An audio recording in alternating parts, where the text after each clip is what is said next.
Mr. Williams, and a pleasant good afternoon to all who are tuned in by whatever means. This afternoon, I want to start my presentation briefing you on the present status of the La Soufrière volcano eruption in St. Vincent and the Grenadines. And I'm going to focus on the two-phase approach that St. Kitts and Nevis is using to respond to this event in assistance to the people and government of St. Vincent and the Grenadines. The status of the volcano remains at alert level red, meaning that there could be volcanic eruption without any notice or without any sort of warning. We have seen the various explosions that have occurred with the pyroclastic flow that has affected many villages in the northern part of St. Vincent and the Grenadines. St. Kitts and Nevis has continued with their approach in terms of assistance in that of relief supplies, financial contributions, and supporting our regional mechanism, as well as the human resource support in that of the security forces that are on standby to be deployed shortly. For the benefit of all, there are 88 shelters in St. Vincent and the Grenadines, with approximately 6,208 occupants in those 88 shelters. Some 6,567 persons are staying in private shelters, meaning they're either staying with friends or family in their private homes, and a total of 13,303 persons are presently displaced as a result of this eruption. We want to express solidarity with the NEOC in St. Vincent and the Grenadines, who are operating 24 hours a day around the clock. And we send our prayers to our colleagues at the NEOC in St. Vincent and the Grenadines. So what has St. Kitts has done so far? In terms of relief supplies, we have shipped drinking water, non-perishable food items, cleaning items, buckets, face masks, baby items, pet food, and personal hygiene kits. So we have shipped 2 40-foot containers and 3 20-foot containers with the estimated value of 280,000 EC dollars worth of relief supplies. And I'm also pleased to advise that the St. Kitts Nevis Displaced Persons Committee that was approved by the federal cabinet has already met 2 times to develop and put in place the necessary plans as we prepare to receive displaced persons from St. Vincent and the Grenadines.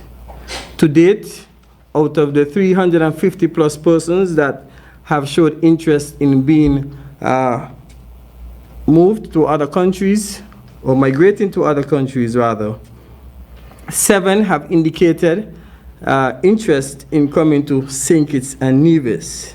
So in this regard, we are looking at the pre-screening criteria. We are looking at the health and travel protocols that will be enforced, and also the compliance with the COVID-19 protocols that would be required. A critical area that we're also looking at is the medium to long-term planning in terms of sheltering. So it is important that persons who are desirous of sponsoring or supporting persons who are displaced from the impacted area in St. Vincent and the Grenadines, that they can call NEMO or contact Ms. Janelle Lewis, Permanent Secretary within the Ministry of Social and Community Development, and indicate your interest. Your information will be taken, and then you will be contacted. We have been also receiving requests from family members of persons living in St. Vincent who are desirous of bringing their family here to St. Kitts and Nevis. We are asking you to register your interest with NEMO or the Permanent Secretary within the Ministry of Social and Community Development. These are the agencies or ministries that will be leading this coordination. Ladies and gentlemen, today, approximately 3:43 p.m., most of you would have felt a tremor or earthquake, and the UV Seismic Research Center in Trinidad and Tobago would have notified that this would have occurred approximately 63 kilometers northwest of St. Kitts and Nevis, 66 kilometers northeast of St. Kitts and Nevis, at a depth of 10 kilometers with a magnitude of 4.4. So therefore, yes, you would have felt it, and if you did, please visit the NEMO Facebook page and let us know if you felt this earthquake. We are now heading into the hurricane season. It is important for you to start to prepare. Preparedness means if you have a hurricane plan, please continue to review it. If you don't have one, please prepare a plan. Please plan for the worst case scenario. Now, one of the things that we do for the hurricane season for sheltering is we first encourage the body system, meaning being our brothers and sisters keepers. In the context of COVID-19, you would understand that sheltering, if we are impacted by a tropical cyclonic system, then it would require that you either leave your home if it's badly damaged and go into a government-designated shelter, or you may have to shelter with someone else.